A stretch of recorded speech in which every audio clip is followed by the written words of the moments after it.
बिस्मिल्लाहिर्रहमानिर्रहीम, अस्सलाम वालेकुम। मैं समी इब्राहिम हूँ और आप हमारा यूट्यूब और फेसबुक चैनल देख रहे हैं।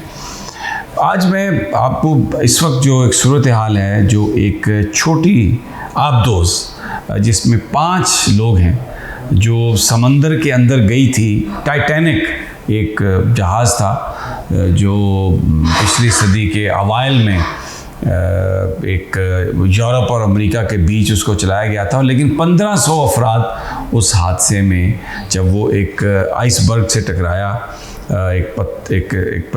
वो जो एक बर्फ़ानी जो एक टीला था पानी के अंदर, उससे टकराया और उसमें फिर छेद हुआ उसमें, और कई घंटे उसको डूबने में लगे, लेकिन कोई उसको बचा नहीं सका।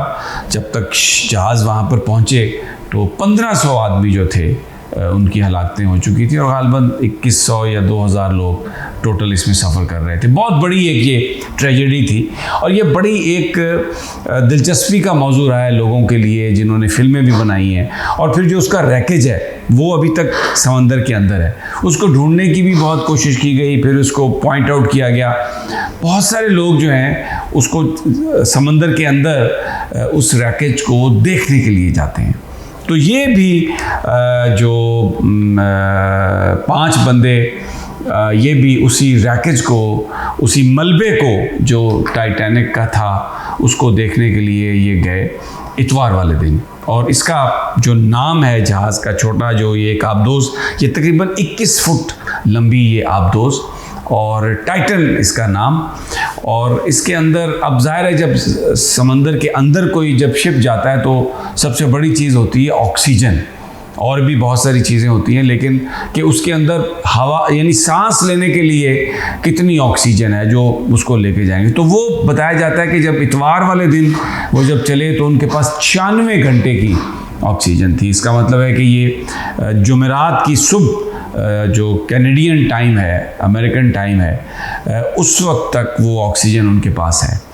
तो इसकी ये जब ये संडे मॉर्निंग को जब ये इसमें एक तो जो 5 लोग हैं वो बड़े अहम, एक तो वो जो कंपनी है जिसका जो ये आबदोज़ चलाती है, ओशन गेट एक्सपीडिशन उसका नाम है, उसके जो CEO हैं, एक तो वो इसमें सफ़र कर रहे हैं। 2 पाकिस्तानी हैं, एंग्रो बहुत बड़ी कंपनी है, उसके वाइस चेयरमैन हैं और उनके साहबजादे हैं इसमें जो सफ़र कर रहे हैं। और टोटल 5 हैं, 2 और लोग हैं, एक एक्सपर्ट है जो अंडर वाटर, वो जो टाइटैनिक का है, एक और बिजनेसमैन है। So they are all very wealthy rich people. और जो ये जो इसके जो ओशन गेट्स एक्सपीडिशन के जो हैं, जो CEO हैं, उनका नाम है स्टॉकटन रश। वो बेसिकली इस आबदोज़ को चला भी इसको वो रहे हैं। अच्छा, अब जब ये इतवार की सुबह ये जब चली है तो ये तकरीबन 1.25 घंटे के बाद इसका जो अपना जो इसका पेरेंट शिप था ना, जिसे पोलर प्राइस कहते हैं, पोलर प्रिंस जो कैनेडियन शिप था, जो जिसके साथ इसका राब्ता था, वो इसकी कम्युनिकेशन उसके साथ टूट गई। इसको ढूंढने की कोशिश की जा रही है कि, और उसमें अमेरिकन्स भी शामिल हैं, कैनेडियन भी शामिल हैं। और ये केप कॉड एक अमेरिका का सी पोर्ट सिटी है, ये तकरीबन वहाँ से 900 मील के फासले पर है। और ये 13,000 फुट जो है, ये ख्याल किया जाता है कि 13,000 फुट अंदर है पानी के, और 21 फुट लंबी मैंने आपको बताया। अच्छा, अब ढूंढने कोई इतना आसान काम नहीं है। तकरीबन 10,000 स्क्वायर माइल का जो इलाका है वो वहाँ पे सर्च कर लिया गया। लेकिन जो एक आज जो एक पुरुम्मीद जो खबर है वो ये आई है कि वो जो सिग्नल आ रहे हैं, कुछ नॉइज़ेज़ हैं डिस्ट्रेस की, जिसे कहा जा सकता है, और हर आधे घंटे के बाद ये नॉइज़ आ रही है। तो समझा ये जा रहा है कि ये जो आबदोज़ के अंदर जो लोग हैं, जो भी उसका सिस्टम है कम्युनिकेशन का या अपने मोबाइल फ़ोन्स का, मोबाइल फ़ोन तो नहीं काम कर रहे होंगे क्योंकि डीप पानी के अंदर है, लेकिन जो उसका जो सिस्टम है आबदोज़ का, जिसके ज़रिए मैसेज भेजे जाते हैं, शायद ये मैसेजेस वहाँ से आ रहे हैं। और ये जो कैनेडियन जो एयरक्राफ्ट है उन्होंने इसको डिटेक्ट किया है और फौरी तौर पर जो अमेरिका की होमलैंड सिक्योरिटी है उसको भेजा है। तो वो इसका फर्दर इस वक्त एनालिसिस कर रहे हैं और इस वक्त जो उनको जो तलाश करने की कोशिश की जा रही है उसमें C-130 एयरक्राफ्ट हैं, 3 वो हैं।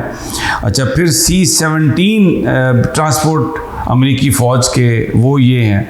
अच्छा, इसमें P-3 जो मैरीटाइम प्लेन है पाकिस्तान के पास भी ये हैं सर्वेलेंस के लिए, वो उन्होंने बेसिकली ये